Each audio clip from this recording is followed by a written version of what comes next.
सांसद पप्पू यादव एक बार फिर से चर्चा में बन गए हैं। वजह यह है कि उनको लगातार धमकियां मिल रही थी, लेकिन एक बार फिर से जेडीयू के राष्ट्रीय पदाधिकारी पर बयान देते हैं। जी हां, उनका कहना होता है कि उनके जो पदाधिकारी हैं वो लगातार उनके प्रति साजिश रचने की कोशिश कर रहे हैं। पहले उनकी इस पूरे वीडियो को और पूरे बयान को सुन लें।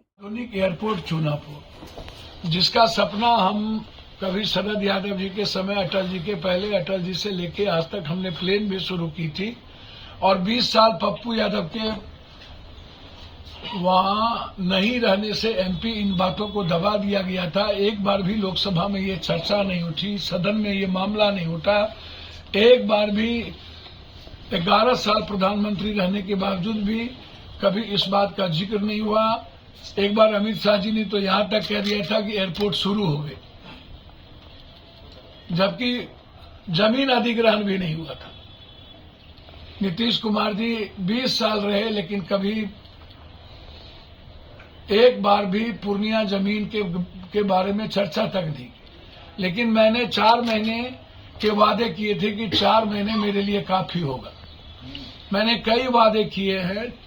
एयरपोर्ट था, हाईडेम था, एनएच है, एक्सप्रेसवे है, रेलवे है, अस्पताल है, भ्रष्टाचार है, जिसमें पहला वादा एयरपोर्ट था। मैं लगभग 5 वादे अपने पूरा कर चुका हूं, 4 महीने में 5। और पूर्णिया सीमांचल को इतिहास में नंबर 1 करना, मेरे पास सारे चिट्ठी हैं। 20 दिनों के लोकसभा में पप्पू यादव ने सारी बातें उठाई थी। 7 बार यह मामला उठा था सदन में, और 5 बार हम मंत्री से, मैं मंत्री जी को, प्रधानमंत्री नीतीश कुमार जी, तीनों आदमी को बधाई तो दूंगा ही कि देर आए दुरुस्त आए। आपने पूर्णिया की जनता के संघर्ष को देखा, और मैं अपनी ओर से पूर्णिया की जनता, सीमांचल की जनता को बधाई दूंगा। जो पप्पू यादव बेटे के नहीं रहने के बावजूद उन्होंने लगातार संघर्ष किया चुनापुर एयरपोर्ट को लेकर के, तो ये धन्यवाद पूर्णिया की जनता को जाएगी। पप्पू यादव तो मात्र उसका बेटा है, सेवक है, वो मेरा जो दायित्व मैंने किया, लेकिन धन्यवाद के पात्र पूर्णिया की जनता है। पूर्णिया को, पूर्णिया परिवार को मेरा प्रणाम है कि हम लोग ये विक्ट्री जीत गए। 48 करोड़ रुपया मुझे मिला। जो मैं दरभंगा के तट पर एयरपोर्ट चलाने की बातचीत की थी, वह स्वीकार किया गया। इससे बड़ी खुशी मेरे लिए कुछ नहीं। इसीलिए आज पटना के हमारे सारे साथियों ने गौरवान्वित महसूस किया। आज हम लोग पूर्णिया की जनता के लिए केक काटे। धन्यवाद। हमें जिस तरीके से पैसे की लूट, आडंबर, नफरत पैदा किए गए, मैं खास तौर पर झारखंड के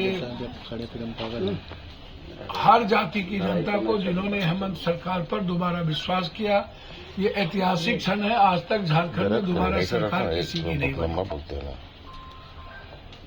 और ये मुंह खाने पड़े गुंडे लोगों को, बाहर से आने वाले, जो गिद्ध दृष्टि जिनकी थी। हम लोग परिवार बनकर के चुनाव लड़े, और मुझे उम्मीद ही नहीं है, हम 50 के लगभग सीट ला करके हम दोबारा सरकार बनाएंगे।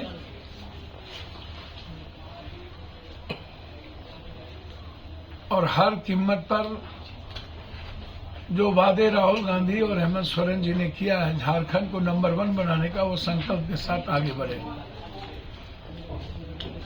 महाराष्ट्र की जनता ने भी जिस तरीके से शरद पवार, राहुल गांधी जी, उद्धव जी पर भरोसा जताया है, उसके लिए इतने नफरत मराठी गुजराती के बीच झगड़ा लगाने के बावजूद भी, इतने नफरत के बावजूद भी, मैं तो साफ कहता हूं, यदि 20 लाख वो ईवीएम कहाँ है जो चोरी हुई थी, और 20 ईवीएम को न बदला जाए, यदि नफरत न पैदा किया जाए, तो मैं समझता हूं, मेरी जो सोच है, और पैसे का खेल ना हो, तो कभी भी भाजपा चुनाव ना जीते देश में, कभी कभी। सेलिब्रेशन पूर्णिया की जनता के लिए, पूर्णिया की विक्ट्री के लिए, वादे के लिए।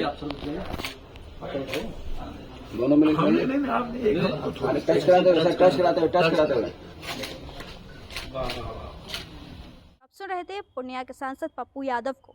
उनका कहना है कि जो टेप रखे हुए हैं वो लोकसभा में वो ज़रूर लेकर जाएंगे और उनके खुलासे करते हुए सामने आएंगे। खैर, आपकी क्या बात जो प्रतिक्रिया है हमें कमेंट बॉक्स के माध्यम से ज़रूर बताइएगा और ऐसे ही देश दुनिया की तमाम और भी खबरों के साथ देखते रहें रब्जी लाइव का डिजिटल प्लेटफॉर्म। मैं निधि सिंह पटना, बहुत बहुत धन्यवाद।